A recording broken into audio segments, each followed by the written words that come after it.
begin our show in Shanae's hometown. That's where LeBron and KD faced off for the 45th time in their careers. Yes, that includes the playoffs. We're going to pick this one up with 7 minutes left in the second quarter. Austin Reeves, a full-court outlet to LeBron. Hey! This felt extra good. Why would that? See, getting inside, that's what the Rockets needed to continue to do. KD carrying the Houston's offense. But wait, we need a refuel, and it didn't quite come. Here we go. Under 5 minutes left. Again, here comes the double team on Kevin Durant here, Shanae. They needed gasoline. They needed propane. They needed more in their tank. It's a bad shot? Bad shot. Well, good defense. Another Houston possession here. Durant, Brian, gets double teamed again. Turnover. And the bounce pass, it was stolen. Here comes a double team again on this one. It's about to be another bad shot coming your way. They could not get inside. Beautiful closeout by LeBron James. The Rockets, Shanae, they turned it over 17 times on 14 made field goals. Why'd you tell me that nugget? I still stand by them.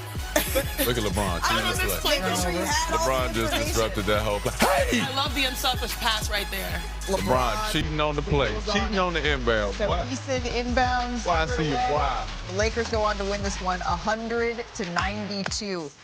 That 6-minute stretch was about as ugly as it gets offensively. I believe, Brian, the word you used was criminal for their late game offense. Non-existent. They shot 1 for 10 from the field. They went more than 5.5 minutes without making the field goal. They turned a 3-point lead into a 10-point deficit. All right, those are the numbers. Here's Kevin Durant. I just feel like I lost the game for us tonight. That simple. I mean, my teammates could.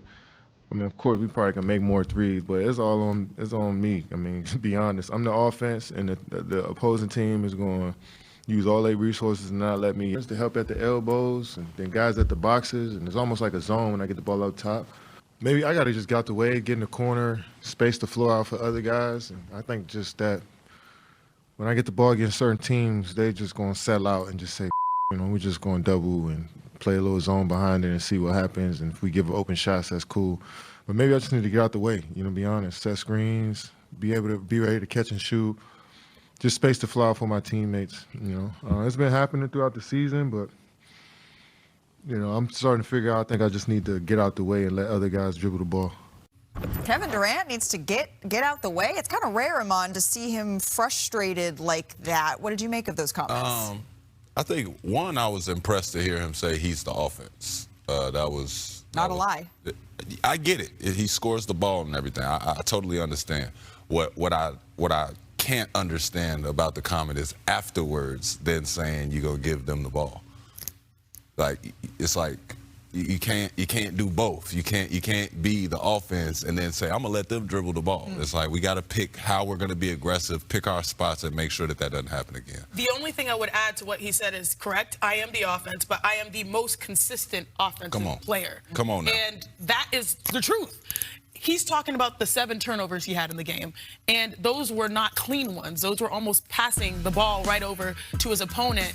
The frustration for the Houston Rockets is that they are easy to game plan against, especially when he is the offense bringing the ball up the floor, because you double team. But typically in those circumstances, you have 2 defenders outside of the 3-point line, which means it should be easy to make the reads to be able to finish. And right now, the Rockets don't have the right decision makers, or maybe at least trust or confidence in their ability to be able to make those plays that count. Yeah, I'm giving him a pass because I'm giving Durant a pass because they don't have the system or the personnel right now to handle a game like this. Like, well, there's 5 minutes left in this game. I almost like, you know, Wemby's on. I'm gonna turn it over because I know what's going to happen. The Lakers are the best clutch team in the league. They get into a clutch situation. They have ultimate confidence. The Rockets are one of the worst in terms of good teams. They're one of the worst clutch teams in the league. Without a doubt. They have routinely not been able to finish offensively. Quite frankly, Malika, when they get into clutch situations, their numbers make them turn into the Utah Jazz. And I'm not trying to insult the Jazz, but they morph from a top 4 team in the West to the Utah Jazz. And the reason is because Utah Jazz slander why is important though. Well, when terms to their net efficiency in clutch time is the same as the Utah Jazz is for the 40. But the question is why? And the answer is because they don't have a true point guard. But we've known that over the course of the entire year. So they had a bad break. Their break is if Fred VanVleet gets hurt in September, where they don't have a roster spot and they're up against the apron. They believe in Reed Shepherd. They think Reed Shepherd can be a point guard in the future. The problem is that Ime Udoka doesn't believe in Reed Shepherd at the end of these games. The reason Durant is the one out there is because Ime doesn't have him in the game because he's the target defensively. Now, they may end up, guys, benefiting. Fred VanVleet may come back next year, be awesome again. Reed Shepherd may really benefit from having these, high-stress moments. And in a year, they may be saying, aren't we glad we didn't use any assets to rent a point guard? But when you have a 37-year-old player in Kevin Durant, you're not necessarily putting your team in the best position to win. And the numbers just do not lie. They have routinely not been able to get it done in close situations. Yeah, my biggest problem with having Kevin Durant go out there and have to depend on him so much when you do that, throw that double team at him, and then you see him make an unaggressive turnover as opposed to making a nice decision. Everything you see, he's on his heels in these possessions. He's backing up, steps on the line right there. Non-aggressive. You don't have Kevin Durant getting a situation, but not in the ball handling and decision making. And because he knew they were coming, it's almost like he was casual. Versus having that point of attack that you initiate. That's a better fix. I don't think we're going to see another game like that from Kevin Durant. Oh no, he took accountability for it. These have been some of the issues that have plagued the Rockets all year long. So certainly I don't want to overlook that. These are things that are going to come up against team after team after team. But the Los Angeles Lakers, they also did this to Houston. They saw the game plan and they said, you know what? We are going to employ ours and we're going to do it well. They continue to send the double team. They haven't exactly been a defensive powerhouse all year long, and yet here they come. And Brian yesterday said on our show, right, he said after the Houston leg of this road trip, he could be ready to declare this a success or not, depending on how this swing goes. What are we thinking so far? Awesome. They got to win the Lakers. next one. Just get into the last 5 minutes in a close game. I like the Lakers, but I will say this. They could bring Şengün back tomorrow, and if the Rockets win tomorrow's game and just split this, it's a win for them. The standings are equal, and they win the tiebreak. So Houston, while we can really look at the way they failed last night, and we can praise the Lakers, this can be totally flipped around with a good game tomorrow night. I did walk away from this, though, for Los Angeles, saying, Sinead, you know what? This is a real winning streak that they're on right now. Finally, you're starting to see the big three have real chemistry and picking their moments and sharing the basketball. It was that Austin Reeves drop-off to LeBron to have the dunk. Those are the things that galvanize your squad. I look at the Houston Rockets, and I'm like, typically under Ime Udoka, they're the bullies, they're the dogs. But it felt like the Lakers were the dogs. They were bigger, particularly versus Reed Shepherd, versus other opponents. They would literally just mismatch him and then have people go to the rim, and they get easy looks.